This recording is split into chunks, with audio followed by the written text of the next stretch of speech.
28 फरवरी 2012 की वह रात जब ऑस्ट्रेलिया होबार्ट के इस मैदान पर पूरी दुनिया ने महज 23 साल के एक लड़के को एक महान खिलाड़ी के रूप में बदलते हुए देखा था। I don't think any other player could do that. He's a great performer. Fantastic. Leadership. Impatient.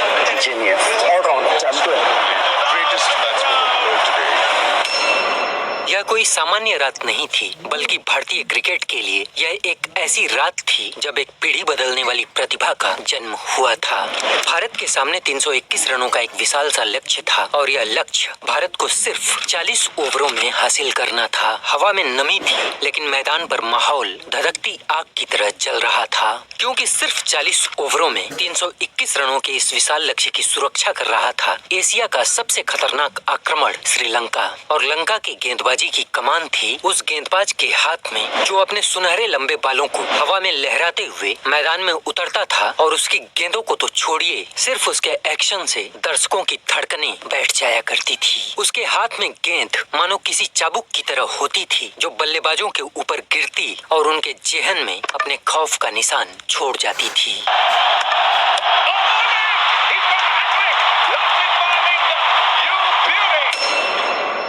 उसकी यॉर्कर रास्ते पर पड़ा कोई पत्थर तो नहीं थी, लेकिन उसकी हर गेंद बल्लेबाज के सीधे पैरों पर वार करती थी। कुछ ऐसे ही खौफजदा माहौल में भारतीय ड्रेसिंग रूम से निकलता है महज 23 साल का यह मासूम सा लड़का, जिसके चेहरे पर तो मासूमियत थी, लेकिन आंखों में अदम्य साहस साफ साफ देखा जा सकता था। पूरा देश अपनी सांसें रोक कर देख रहा था। यही वह मैच था जब प्रिंस विराट ने मलिंगा नाम के इस आतंक का अंत करके अपने बल्ले से एक ऐसा फरमान लिखा था जिसके बाद पूरी दुनिया प्रिंस विराट को किंग विराट स्वीकार करने के लिए विवश हो गई थी।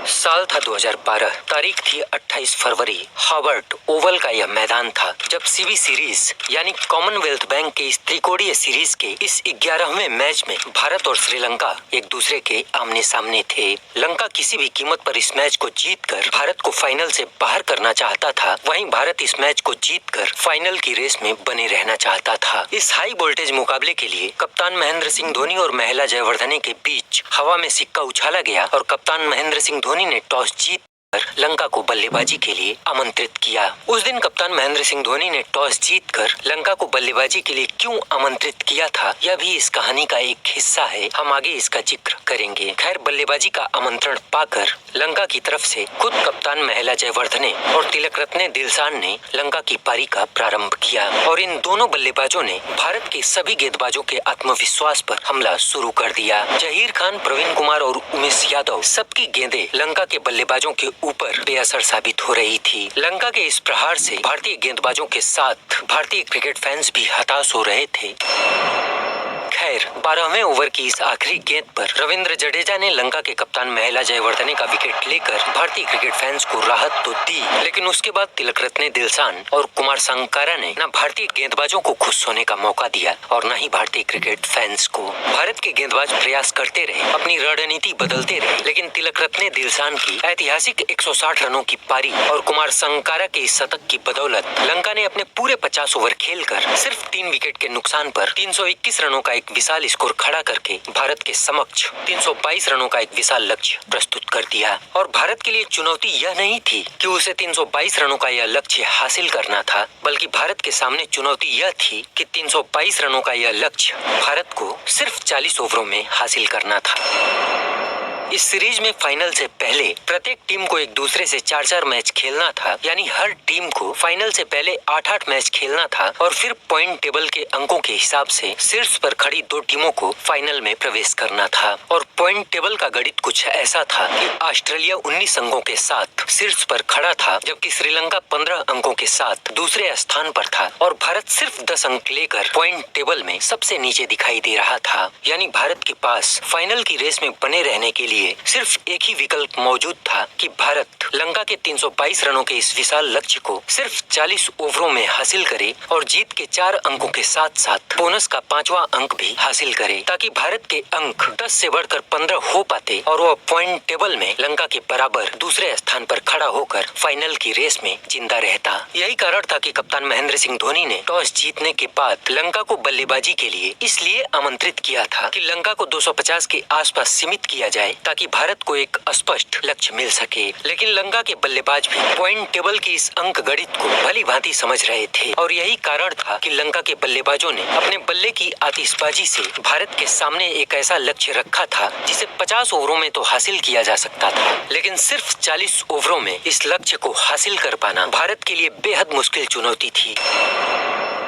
स्टैंड में बैठे भारतीय दर्शकों के चेहरे खामोश थे। टीवी के सामने बैठी करोड़ों आंखें बिना पलक झपकाए स्कोरबोर्ड को देख रही थी और ड्रेसिंग रूम में तो सन्नाटा ऐसा था कि सुई गिरने की भी आवाज सुनी जा सकती थी। घड़ी की सुइयां चल नहीं रही थी, मानो जैसे वे दौड़ रही थी और भारत की उम्मीदें हर सेकंड के साथ छोटी होती जा रही थी। दूसरी तरफ श्रीलंका के चेहरे पर एक अजीब सी चमक थी। दिलशान और संकारा की पारियों ने उनके खेमे में एक मनोवैज्ञानिक बढ़त बना दी थी। बेंच पर बैठे लंका के हर खिलाड़ी की आंखों में यह भरोसा था कि आज भारत उनकी पकड़ से छूट नहीं पाएगा और लंका के इस विश्वास का जो सबसे बड़ा कारण था वह था लसिथ मलिंगा। ये वो दौर था जब मलिंगा अपने करियर के सर्वश्रेष्ठ दौर से गुजर रहे थे। मलिंगा के आतंक का आलम कुछ ऐसा था कि मलिंगा के मैदान में उतरने से पहले बल्लेबाजों के मन में खौफ उतर जाया करता था। मलिंगा का रनअप, मलिंगा का एक्शन और मलिंगा की यह घातक यॉर्कर जिसके सामने दुनिया का हर बल्लेबाज दम भरने से पहले अपना दम तोड़ देता था। संपूर्ण भारत की संभावना इस बात में ज्यादा थी कि भारत लंका को इतने बड़े अंतर से तो पराजित नहीं कर पाएगा,